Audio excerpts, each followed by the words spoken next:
नमो वज्जायाणम।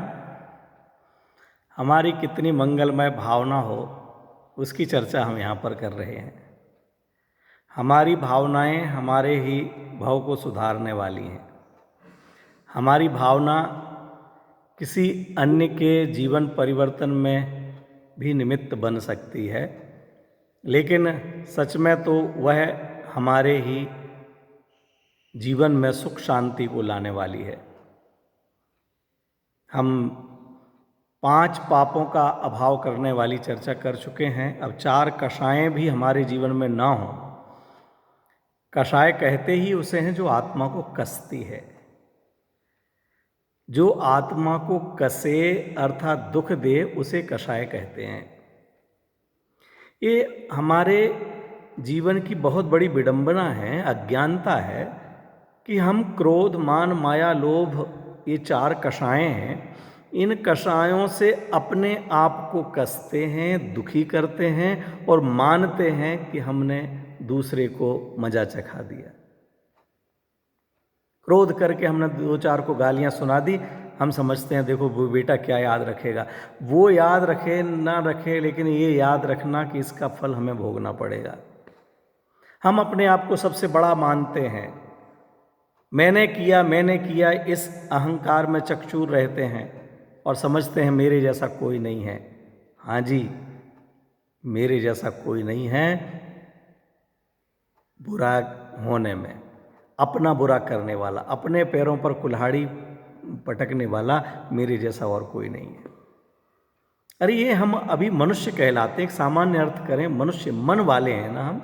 इस मन का उपयोग कुछ करना चाहिए कि नहीं? कुछ जीवन में विचार होना चाहिए कि नहीं? ये हमें जिनवाणी मिली है, इतने बड़े बड़े आचार्य भगवंत मिले हैं, उनकी वाणी का हमें कुछ विचार ही नहीं आता है। जिस कार्य को करते हुए हमें डंडे पड़ रहे हैं, वही कार्य हम फिर करते चले जाते हैं, जिसके कारण हमें आकुलता हो रही, तनाव हो रहा, टेंशन हो रहा, डिप्रेशन में जा रहे, स्ट्रेस हो रहा है, परेशान हो रहे हैं, पसीना पसीना हो रहे हैं। उन्हीं कारणों को पुनः एकत्र करते जा रहे हैं। ये तनाव डिप्रेशन का कारण क्या है? राग द्वेष, क्रोधाधिक भाव। एक क्रोधादि भाव से कौन बचावे? कौन से भगवान को हम यहाँ पर निमंत्रण दें कि वो आएं और मुझे क्रोधादि भाव से बचाएं? अरे वो हमें बचाने वाले नहीं है। हमारी स्वयं की ही भावना होनी चाहिए कि मैं इन दुर्भावनाओं से बचूं। उसके लिए कवि ने कहा है, अहंकार का भाव न रखूं, नहीं किसी पर क्रोध करूं, देख दूसरों की बढ़ती को कभी न ईर्ष्या भाव रखूं। ये ईर्ष्या भाव ना हो, डाह ना हो, अहंकार नहीं हो, तन में, मन में, धन में, जाति में, कुल में। ये फिर से कह रहा हूं, ये तीसरी बार बात आ चुकी है इसी लगातार संदेशों में। ये जो हमारे लिए बाहर में संयोग मिले हैं, उन संयोगों से मेरा कोई संबंध नहीं है। ये छूटे हुए हैं, इनको मैंने पकड़ा है, ऐसे मानने के अहंकार को छोड़ना चाहिए। मैंने कमाया है, मैंने जमाया है बिजनेस, इस अहंकार को छोड़ना चाहिए।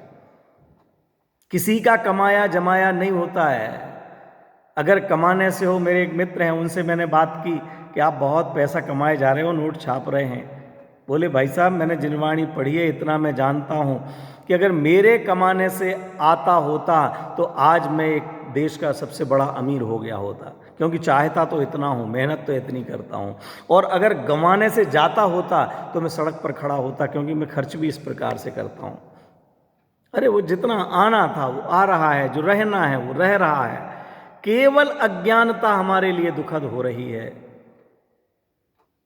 अहंकार का भाव न रखूं, नहीं किसी पर क्रोध करूं, देख दूसरों की बढ़ती को। लोक में बढ़ रहे हो, अरे अगर हमारे लिए ईर्ष्या करनी है, माने मैं भी उन जैसा बनूं, तो अरहंतों से करो, सिद्धों से करो। आप वहां पहुंच गए, मैं भी आके रहूंगा, ऐसी प्रतिस्पर्धा करो।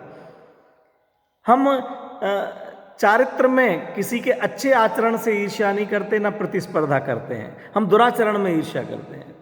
ये जो धन बड़ा, धन क्या है? पाप है ना।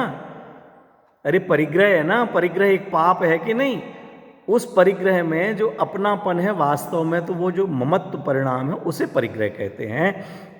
लेकिन जिस घड़ी में, गाड़ी में, बंगले में, मकान में, इनमें जो मेरापना होता है, इसलिए उनको भी उपचार से परिग्रह कहा जाता है। वास्तव में परिग्रह, परि माने चारों तरफ से ग्रहण करना। ये तन मन धन इत्यादि पदार्थों को हमने चारों तरफ से ग्रहण कर रखा है। ये मेरे हैं, ये मेरे हैं, ये मेरे हैं, इसका नाम परिग्रह है। जो ज्ञानी जन है वो इस ममत्व भाव का त्याग करते हैं।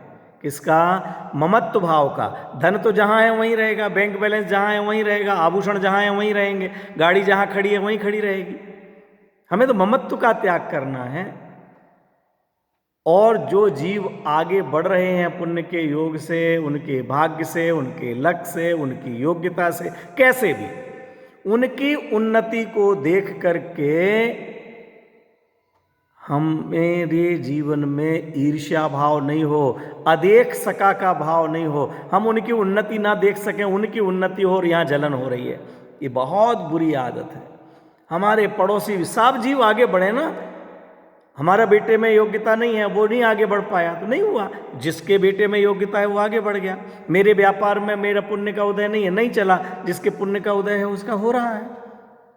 हम दूसरों के पुण्य से ईर्ष्या ना करें, दूसरों के सम्मान से ईर्ष्या ना करें। दूसरों की भी अगर उन्नति हो रही है तो हम तो यही कामना करें कि सभी जीव सुखी हों, सभी की उन्नति हो, सभी का बिजनेस चले। मेरा ही बिजनेस क्यों चले, दूसरों का भी चले, दूसरे भी लाभ लें। जिसके जितना भाव होगा, भाग्य होगा, उसे उतने उसकी प्राप्ति होगी। रहे भावना ऐसी मेरी, सरल सत्य व्यवहार करूं। जो चारों कषाएं ना हो, अहंकार का भाव नहीं हो, माने मान नहीं हो, किसी पर क्रोध नहीं करूं, मैं हमारे लिए छल कपट नहीं करूं, सरल सत्य व्यवहार करूं। मैं क्या? सरल सत्य, सरलता, वक्रता नहीं हो, सरल सत्य व्यवहार करूं। झूठी प्रशंसा नहीं करूं किसी की झूठी निंदा भी नहीं करूं। अपना हित साधने के लिए जिस चाहे को मैं पिताजी न कहता फिरूं। अपना हित चाहने के लिए, धन की प्राप्ति के लिए, पद की प्राप्ति के लिए जिस चाहे के तलुए ना चाटता फिरूं, जिस चाहे को बड़ा ना कहता फिरूं। और अपनी भलाई के लिए दूसरों की बुराई भी नहीं करूं, दूसरों की निंदा भी नहीं करूं, सरल सत्य व्यवहार करूं। बने जहां तक इस जीवन में औरों का उपकार करूं। अरे बहुत कीमती जीवन मिला है बंधुओं, बहुत कीमती जीवन है। आप कहीं पर भी हों, कुछ भी हों, लेकिन ये विचार करना, ये मनुष्य जीवन करोड़ों जन्म मिलने के बाद एक बार मनुष्य जीवन मिलता है। और कितनी बार मनुष्य बनने पर एक बार जैन धर्म मिलता है। हमें वो सब चीज़ मिल गई, दुर्लभ अमूल्य चीज़ें, बहुमूल्य चीज़ें हमारे लिए प्राप्त हो गई हैं इस जीवन में। अगर पुण्य के योग से हमारे लिए शारीरिक शक्ति मिली है, इससे हम दूसरों को निर्भय करें, डराएं नहीं। हमारे लिए पुण्य के योग से धन वैभव मिला है, उसे परोपकार में लगाएं, आहार दान में लगाएं, ज्ञान दान में लगाएं। ये बहुत से लोग होते हैं जो मधुमक्खी की तरह केवल अपने शहद की सुरक्षा करते हैं, लेकिन ना उपयोग करते हैं, ना किसी दूसरे को देते हैं। ऐसा धन व्यर्थ ही जाता है। सच में जो दूसरों के काम में आया हुआ धन है वही हमारा धन है, वही हमें पुण्य के उदय से मिला और पुण्य के कार्यों में लगाया। ये हमारा विवेक है। पुण्य का उदय से मिला और पापों में लगाया, ये तो अविवेक है। धन भाग्य से मिलता है, भाग्य शुभ कार्यों करने से बनता है। भाग्य कैसे बनेगा? किसी के आशीर्वाद से भाग्य बन जाता हो, ऐसा नहीं है। हमारे माता पिता आशीर्वाद देंगे, सब लोग शुभकामनाएं देंगे, हमारे लिए शुभकामनाएं लिख लिख करके देंगे तो हमारा भाग्य बन जाएगा, ऐसा नहीं है। हमारे शुभ कार्यों से, शुभ भावों से सद्भाग्य बनता है, पुण्य कर्म बनता है। तो हमने शुभ भाव किए, पुण्य कर्म बंधा, पुण्य कर्म के योग से सामग्री मिली और हमने पाप में लगा दी। अरे तो खर्च किया पुण्य और लगाया पाप में, कमाया पाप में, यह तो अविवेक हो गया। विवेकी तो वे जीव हैं कि अगर 1 किलो अनाज मिला है तो खेत में बो देते हैं तो 50 किलो अनाज हो जाता है। विवेकी वो हैं, अगर जो बीज का अनाज है उसकी भी बढ़िया दाल बाटी बना करके खा गए तो आगे भूखा ही मरना पड़ेगा। ऐसे ही पुण्य के उदय से हमें जो सामग्री मिली है, संयोग सहज में बने हैं, उन सहज में बने हुए संयोगों का यदि मैंने परोपकार में नहीं लगाया, अपने आत्म कल्याण में उनका उपयोग नहीं किया, तो पुनः यह साधन मिलना दुर्लभ हो जाएंगे।